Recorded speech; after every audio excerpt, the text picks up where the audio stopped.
سلامونه، وخت مو په خیر.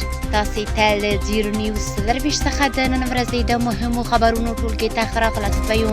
نن چهارشنبه ده د 1404 هجري لمریز کال د تلې نهمه چې د 2025 زیږدیز کال د اکتوبر له لومړۍ سره برابره ده. زه شبنم نظري یم او تاسې ته له زیرو نیوز 24 څخه د هیواد مهم خبرونه وړاندې کوم.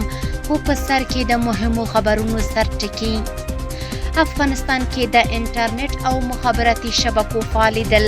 افغانستان له 48 ساعته وروسته د انټرنیټ له نړۍ سره وصل شو. د افغانستان په اړه د قطري او قزاقي چارواکو خبرې. دواړو لوریو د ګډو ګټو په ځانګړي ډول د افغانستان د سیاسي، امنیتي او بشري وضعیت په اړه خبرې کړې دي. او په اسلام آباد کې د اسلامي امارت سفیر د پاکستان له پخواني سفیر سره لیدلي دي.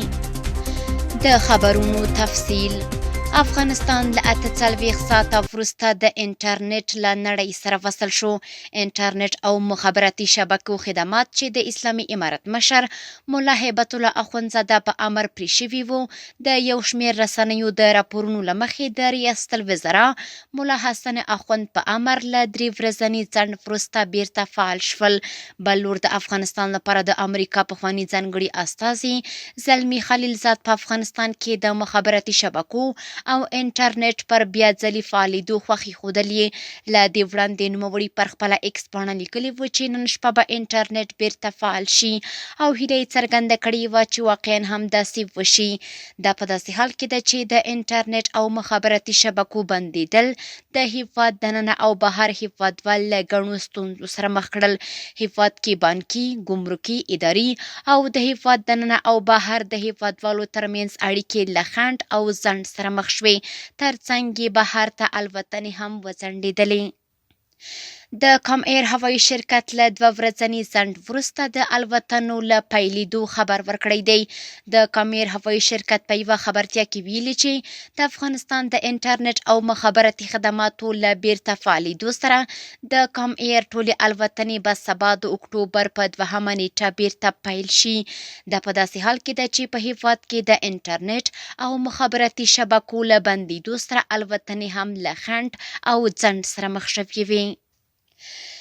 قطري او قزاقي چارواکو د افغانستان په اړه خبرې کړې دي.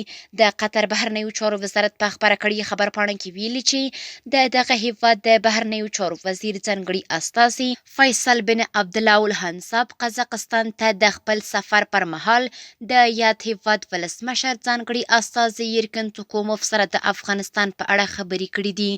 خبرپاڼه کې راغلي چې په یاده لیدنه کې د دواړو لوریو ترمنځ د ګډو ګټو په ځانګړي ډول د افغانستان د سیاسي، امنیتي او بشري وضعیت په اړه خبرې شوې دي. په اسلام آباد کې د اسلامي امارت سفیر د پاکستان له پخواني سفیر سره لیدلي دي. په اسلام آباد کې د اسلامي امارت سفارت په یوه خبرپاڼه کې ویلي چې د یاد سفارت سرپرست سردار احمد شکیب په اسلام آباد کې د پاکستان پخواني سفیر منصور احمد خان سره لیدلي دي. خبرپاڼه کې راغلي چې د دواړو لوریو د افغانستان او پاکستان د ګډو علایقو، شته ستونزو او فرصتونو د دواړو ملتونو ترمنځ د اړیکو پر پیاوړتیا خبرې کړې دي. پنجشیر کې 9440 قیرات زمرد په ټولیزه توګه د 1,600 امریکایي ډالرو په بدل کې پلورل شوي دي. د پنجشیر ولایت مقام ویاند سیف الدین لټون ویلي دغه زمرد د رسمي داوطلبۍ له لارې د هیواد سوداګرو ته د 1,500 ډالرو په قیمت پلورل شوي دي. بل لور د کانونو او پټرولیم رئیس مولوي محمد قاسم امیري ویلي چې له پنجشیر څخه تازه را ایستل شوي 8 بکسې زمرد د داوطلبۍ له لارې د کانونو د څار کمیټې او د قیمتي ډبرو یو شمېر سوداګرو په حضور کې پلورل شوي دي. متحده عربي اماراتو ننګرهار کې د خرما بڼونو د پراختیا په برخه کې د همکارۍ ژمنه کړې ده.